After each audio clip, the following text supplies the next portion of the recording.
বিসমিল্লাহির রহমানির রহিম। মিষ্টি হাড়ির ভালোবাসা, নবীজি মোহাম্মদ সাল্লাল্লাহু আলাইহি ওয়াসাল্লাম আর আয়েশা রাদিয়াল্লাহু তাআলার অজানা গল্প। একদিন মদিনার ঘরে দুপুরবেলা রোদটা জানালা দিয়ে নরমভাবে পড়ছে। নবীজি তখন ঘরে বসে সাহাবীদের সঙ্গে কথা বলছিলেন।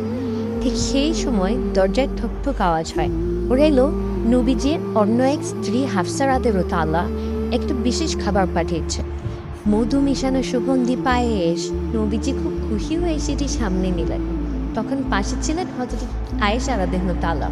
তিনি একটু ঈর্ষান্বিত হয়ে বললেন মনে মনে, আজ তো নবীজি হয়তো অনেকক্ষণ মধু খেতে বসে থাকবেন। সুবহানাল্লাহ। তখন তার মাথায় ছোট্ট একটা পরিকল্পনা এলো।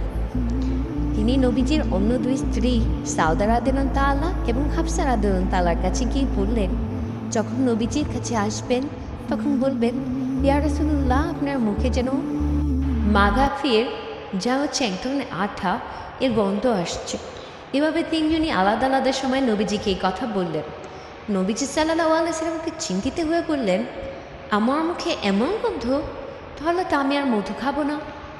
তিনি এরপর থেকেই সে মধু খাওয়া বন্ধ করে দিল, শুধু এই আশঙ্কায় যে তার মুখ দিয়ে কোনো অপ্রীতিকর গন্ধ যেন না আসে। এরপর এরপর কি হলো জানতে চাইলে অবশ্যই আমার চ্যানেলটিকে লাইক দিয়ে রাখবেন। নেক্সট ভিডিওতে ইনশাআল্লাহ বলবো।